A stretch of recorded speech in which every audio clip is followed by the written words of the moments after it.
Good morning to all of you. मैं Zainab Akhtar, lecturer mechanical GPC 12। इस lecture में design of cast iron pulleys को discuss करूंगी, जो बीटीआर के सिलेबस के अकॉर्डिंग ME 308 मशीन डिज़ाइन की यूनिट नंबर 7 का टॉपिक है। इस लेक्चर के आउटलाइंस हैं। सबसे पहले हम डिस्कस करेंगे पुली के इंट्रोडक्शन को, देन हम डिस्कस करेंगे पुली की डिज़ाइन को। तो यहाँ बेसिकली हम कास्ट आयरन पुली की डिज़ाइन को डिस्कस करने जा रहे हैं। इसके वेरियस पॉइंट्स जो हम इसमें कवर करेंगे डिज़ाइन के अंदर, वो हमारे हैं। सबसे पहले हम कैलकुलेट करेंगे पुली के डायमीटर को, then width of the pulley निकालेंगे, फिर हम निकालेंगे पुली की रिम की thickness, then dimension of arm and in last dimension of hub. तो सबसे पहले हम स्टार्ट करते हैं पुली के इंट्रोडक्शन के साथ। तो पुली क्या होती है हमारी? पुली हमारी सिंपल एक व्हील होता है जिसके अंदर हमने ग्रूव कट किया हुआ होता है। तो ग्रूव क्यों कट किया हुआ होता है? हमने इसलिए कट किया होता है ताकि इसमें इजीली हमारी रोप या बेल्ट ड्राइव आसानी से रन कर सके। तो अब हम बात कर लेते हैं पुली का यूज़ क्यों किया जाता है। पुली का यूज़ एक शाफ्ट से दूसरी शाफ्ट पर पावर ट्रांसमिशन के लिए किया जाता है। इसके लिए हम हेल्प लेते हैं फ्लैट बेल्ट्स की, वी बेल्ट्स की या फिर रोप्स आदि की, ताकि इजीली हमारा पुली के ऊपर हम इनको माउंट कर दें और एक शाफ्ट से दूसरे शाफ्ट पर इन रोप्स या बेल्ट्स के माध्यम से पावर ट्रांसमिट हो सके। कुछ केसेस में हम पावर ट्रांसमिशन के अतिरिक्त पुली को लोड लिफ्टिंग में भी काम में ले सकते हैं। इसके बाद हम बात कर लेते हैं पुली का मटेरियल कौन कौन सा हो सकता है। तो पुली हमारी कास्ट आयरन की हो सकती है, कास्ट स्टील की हो सकती है या फिर वुड की भी हो सकती है अकॉर्डिंग टू रिक्वायरमेंट। पर यूजुअली हम जो पुली काम में लेते हैं वो होती है हमारी कास्ट आयरन मटेरियल की। तो इस मटेरियल की स्पेशलिटी क्या है, हम इसको क्यों सामान्यतः काम में लेते हैं? इसको हम काम में इसलिए लेते हैं, इसकी स्पेशलिटी नंबर 1 है कि ये गुड फ्रिक्शन कैपेबिलिटी रखती है। दूसरा, इस मटेरियल की विशेषता यह है इसका वियर रेजिस्टेंस भी अच्छा होता है। और थर्ड पॉइंट है कि इसकी कॉस्ट भी और मटेरियल की तुलना में कम होती है। तो यहाँ पर डायग्राम में पुली को दिखाया गया है, हम देख सकते हैं। यहाँ पर हमें बीच में सेंटर वाले पार्ट पे दिखा रखा है पुली का बॉस, जिसको हम हब भी कहते हैं। बाहर वाला हमें दिखा रखा है, यहाँ पर एक रिंग सी हमें दिखाई दे रही है, ये रिंग हमारी कहलाती है रिम। तो इस रिम को अपनी पोजीशन में बनाए रखने के लिए क्या जरूरी है कि हम यहाँ पर इस बॉस या हब से स्प्रॉक्स या आर्म्स यहाँ पर इसको सपोर्ट करने के लिए यहाँ पे प्रोवाइड करें। तो हम यहाँ पे जो देख रहे हैं, ये हमें जो यहाँ पे स्ट्रेट लाइंस दिखाई दे रही हैं, ये हमारी शो कर रही हैं आर्म्स को। तो आर्म्स क्या करती है? आर्म्स यहाँ पर रिम को अपनी पोजीशन में बनाए रखने के लिए, उसे वहीं पर रोक के रखने के लिए यहाँ पर फैसिलिटी प्रोवाइड करती है। तो ये आर्म्स जो होती है हमारी, ये किस पे अटैच होती है? ये अटैच होती है हमारी सेंट्रल बॉस के ऊपर, जिसको हम कहते हैं हब। तो ये हमारी जो पुली की आर्म्स होती हैं, ये हमारी 2 टाइप की हो सकती है। या तो हम स्ट्रेट आर्म भी यूज़ में ले सकते हैं, या कुछ केसेस में हम कर्व्ड आर्म भी यूज़ में लेते हैं। यहाँ पे हमें पुली का क्रॉस सेक्शन दिखाया गया है। ये क्रॉस सेक्शन हम देख सकते हैं, ये होता है हमारा इलिप्टिकल शेप का। तो ये जो एलिप्स हम यहाँ पे यूज़ में लेते हैं, इसकी जो लार्जर वाली जो एक्सिस है, इसको हमने शो किया है यहाँ पे ए से, और जो स्मॉलर एक्सिस है हमारी, जिसको माइनर एक्सिस भी कहते हैं, इसको हमने शो किया है यहाँ पर बी से। इसके बाद हम देख लेते हैं यहाँ पर पुली का साइड व्यू। तो हम यहाँ पे डायग्राम से देख सकते हैं जो पुली का फेस होता है, ये देख रहे हैं हम यहाँ पे, ये है हमारा पुली का फेस। इसको हमने दिखाया है बी से। कैपिटल बी जो है हमारी फेस की यहाँ पर विड्थ है। ऐसे हम देख सकते हैं जो बेल्ट हमारी माउंटेड होती है पुली के ऊपर, तो बेल्ट जो है इसकी थिकनेस कितनी है, इसकी विड्थ कितनी है? इसकी विड्थ है हमारी स्मॉल बी। तो कैपिटल बी तो हमारी है पुली के फेस की विड्थ, और स्मॉल बी हमारी है बेल्ट की विड्थ। इसी प्रकार से हम डायग्राम में यहाँ पे देख सकते हैं पुली की रिंग की थिकनेस को। तो ये दिखा रखा है हमें स्मॉल टी से। तो ये पॉइंट यहाँ पे हम देख सकते हैं, ये हमें जो दिखा रखा है ये है हमारी रिम की थिकनेस स्मॉल टी। अब हम यहाँ पे देख सकते हैं पुली के फेस को। पुली के फेस को हम देख सकते हैं यहाँ पे कुछ कॉन्वेक्स शेप यहाँ पे दिया हुआ है स्लाइटली। तो ये कॉन्वेक्स शेप जो हम दे के रखते हैं पुली के फेस को, ये कहलाता है हमारा क्राउनिंग। तो क्राउनिंग कितनी की करनी होती है हमें? क्राउनिंग हमें करनी होती है, यदि हमारा ये फेस है, इसकी विड्थ 300 mm है, तो हम क्राउनिंग करेंगे यहाँ पर 9 mm की। तो अब हम फाइनली स्टार्ट करते हैं डिज़ाइन ऑफ पुली के साथ। तो पुली की डिज़ाइनिंग करने के लिए हम फर्स्ट पॉइंट जो कवर करेंगे वो है हमारा डायमीटर ऑफ पुली का कैलकुलेशन। तो तो हम मान लेते हैं कि हमारा पुली जो हम यूज में ले रहे हैं इसका डायमीटर हमारा है कैपिटल डी। पुली का डायमीटर है हमारा कैपिटल डी। तो जैसा कि हम जानते हैं जब पुली हमारी रोटेट होती है तो जब ये रोटेट होगी तो उसके ऊपर आउटवर्ड डायरेक्शन में सेंट्रीफ्यूगल फोर्स लगेगा। तो इस सेंट्रीफ्यूगल फोर्स के कारण यहाँ पर सेंट्रीफ्यूगल स्ट्रेस प्रोड्यूस होगी।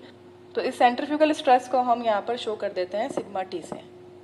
तो सिग्मा टी हमारा किसके इक्वल होगा, ये होगा हमारा रो वी स्क्वायर के इक्वल। तो रो क्या है यहाँ पर, रो है हमारी डेंसिटी ऑफ मटेरियल, क्योंकि हमने कास्ट आयरन यहाँ पे यूज में लिया है तो डेंसिटी कितनी है इसकी 7200 किलोग्राम पर मीटर क्यूब।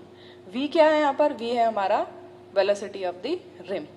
यानी अगर हमें सेंट्रीफ्यूगल स्ट्रेस की वैल्यू दे रखी है किसी पर्टिकुलर पुली के लिए तो हम उसके लिए निकाल सकते हैं पुली का डायमीटर। वो कैसे निकालेंगे, हम यहाँ पर इस फॉर्मूले में डेंसिटी की वैल्यू पुट कर देंगे जो कि हमारी फिक्स है, और जो v है हमारा वेलोसिटी ऑफ रिम वो हम निकाल सकते हैं पाई डी एन बाय 60 से। यानी अगर हमें पुली के नंबर ऑफ आरपीएम दे रखे हैं, सेंट्रीफ्यूगल स्ट्रेस का मान दे रखा है, तो हम यहाँ पर क्या निकाल सकते हैं, हम निकाल सकते हैं पुली का डायमीटर। अब यहाँ पे हमें पुली के कुछ स्टैंडर्ड डायमीटर्स दे रखे हैं जो हमारी फ्लैट और वी बेल्ट के लिए यूज में हम ले सकते हैं। तो ये हमें जो डायमीटर्स दे रखे हैं इसमें 20 से लेकर 36 mm के जो डायमीटर दे रखे हैं ये डायमीटर हम यूज में लेते हैं वी बेल्ट्स के लिए। इसके अतिरिक्त जो बाकी के डायमीटर हैं उनके लिए वो सब डायमीटर हमारे फ्लैट बेल्ट में काम में आ सकते हैं। तो यदि हम फ्लैट बेल्ट अगर माउंट कर रहे हैं तो बाकी के डायमीटर्स की पुली हम काम में ले सकते हैं। वी बेल्ट अगर हम काम में ले रहे हैं तो हमें 20 से लेकर के 36 mm डायमीटर की पुली यहाँ पे काम में लेनी होगी। इसी प्रकार से हम पुली की डिज़ाइन का सेकंड पॉइंट डिस्कस कर लेते हैं, ये हमारा विड्थ ऑफ द पुली। तो विड्थ ऑफ द पुली क्या होती है हमारी, विड्थ ऑफ द पुली होती है हमारी पुली के फेस की विड्थ, जिसको हमने कैपिटल बी से शो किया था। यहाँ हम डायग्राम में भी देख सकते हैं कैपिटल बी किसको शो कर रहा है, ये शो कर रहा है हमारे विड्थ ऑफ द पुली को। तो विड्थ ऑफ द पुली हम कैसे निकालेंगे, ये हम निकालेंगे विड्थ ऑफ बेल्ट के बेसिस पर। यानी अगर हमें स्मॉल बी की वैल्यू याद है तो हम निकाल सकते हैं कैपिटल बी का मान।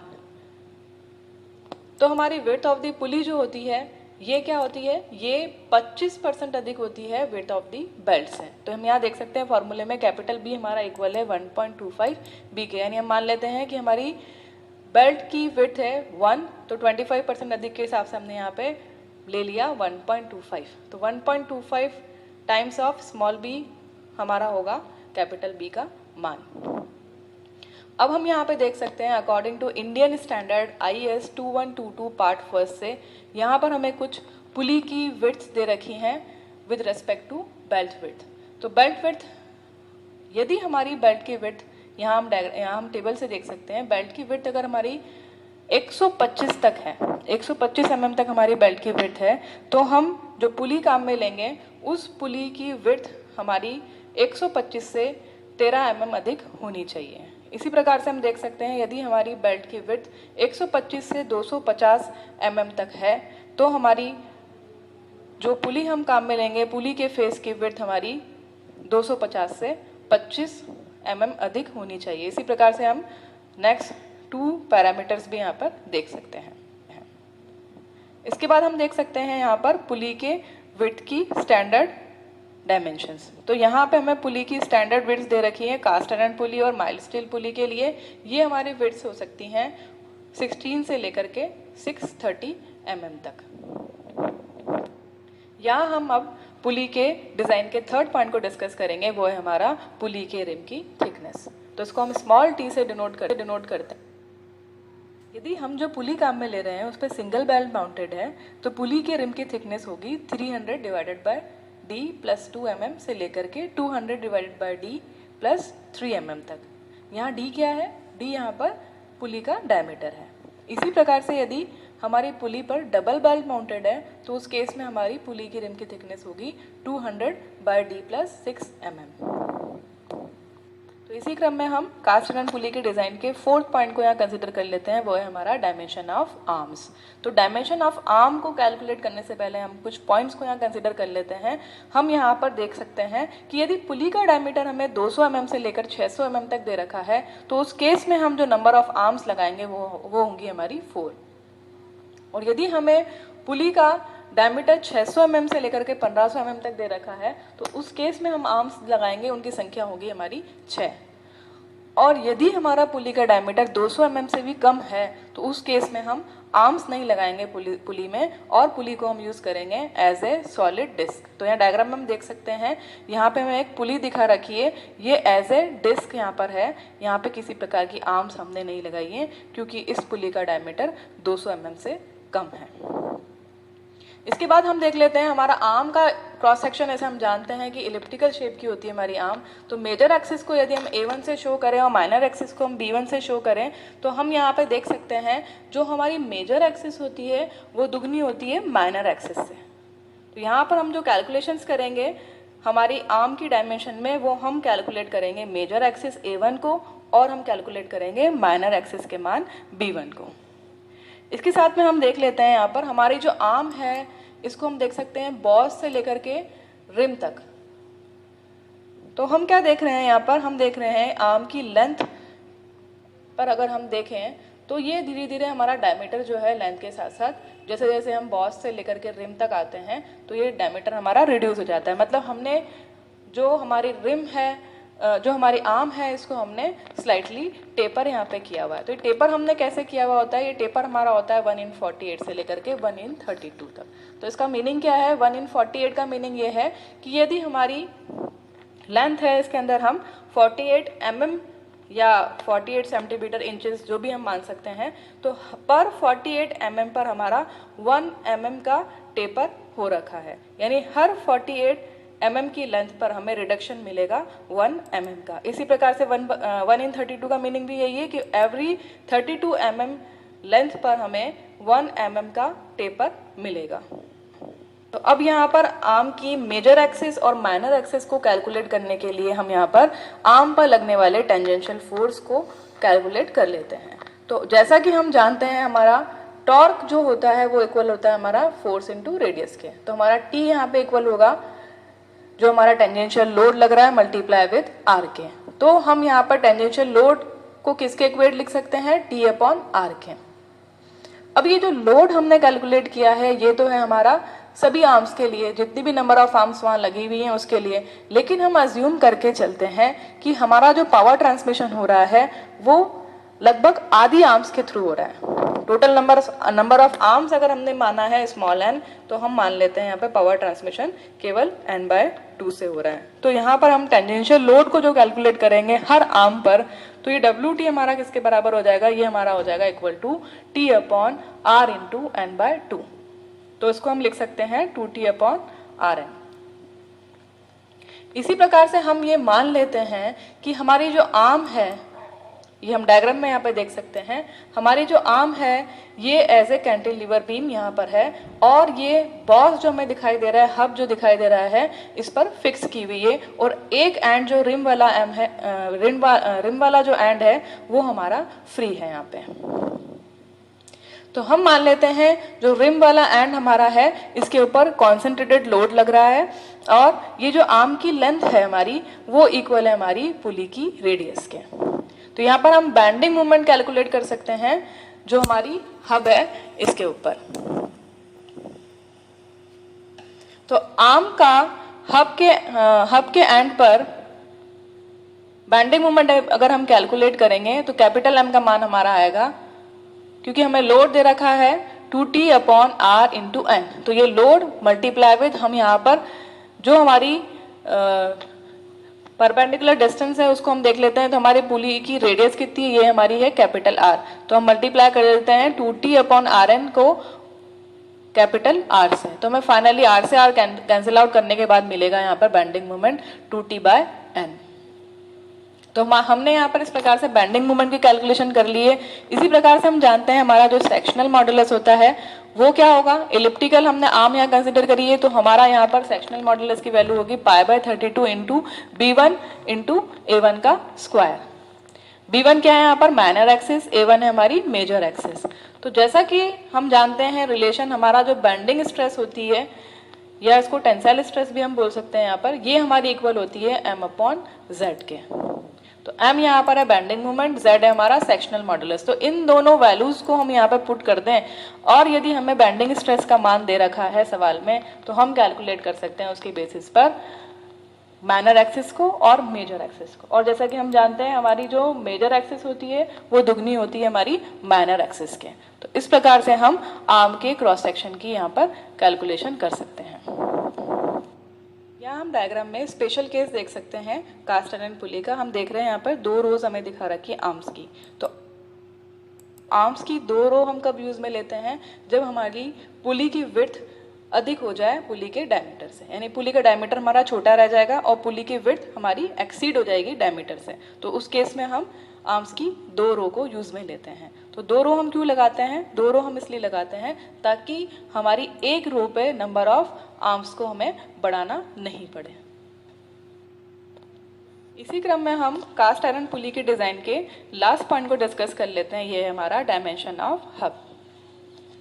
तो हम मान लेते हैं हमारा हब का डायमीटर है स्मॉल d1। तो जैसा कि हम डायग्राम में यहाँ देख सकते हैं हमें पुली दिखाई गई है। इस पुली के सेंटर पार्ट को हम कहते हैं हब या बॉस। तो इसका डायमीटर हमने मान लिया ये है हमारा स्मॉल d1। तो ये डायमीटर की कैलकुलेशन हम कैसे कर सकते हैं, इस डायमीटर की कैलकुलेशन हम कर सकते हैं शाफ्ट के डायमीटर के बेसिस पर। तो मान लेते हैं शाफ्ट का डायमीटर हमारा है स्मॉल d। तो हमारा हब का डायमीटर स्मॉल d1 क्या होगा, यहाँ हम फॉर्मूले से देख सकते हैं 1.5d + 25 mm। तो इस प्रकार से हम कैलकुलेट कर सकते हैं हब का डायमीटर। इसी क्रम में हम देख लेते हैं हब की लेंथ को। तो हब की लेंथ कैपिटल L क्या होगी हमारी, कैपिटल L इक्विवेलेंट होगी हमारी π/2 मल्टीप्लाई विद स्मॉल d। यानी अगर हमें शाफ्ट का डायमीटर मालूम है तो हम हब का डायमीटर भी निकाल सकते हैं और हब की लेंथ की कैलकुलेशन भी कर सकते हैं। या हम देख सकते हैं कि जो हमारी हब की लेंथ है वो मिनिमम कितनी होनी चाहिए, वो होनी चाहिए हमारी 2/3 कैपिटल B। और कैपिटल B क्या है यहाँ पर, कैपिटल B हमारा है पुली की विड्थ, यानी पुली के विड्थ की 2/3 हमारी मिनिमम लेंथ होनी चाहिए हब की।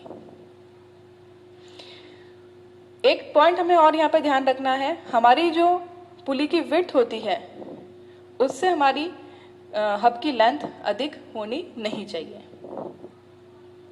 तो इस प्रकार से हमने इस लेक्चर में कास्ट आयरन पुली की डिज़ाइन को डिस्कस किया और इसी के नेक्स्ट लेक्चर में हम इसी पे बेस्ड न्यूमेरिकल्स को सॉल्व करेंगे। तो इसी के साथ हम इस लेक्चर को एंड करते हैं। Okay, thank you.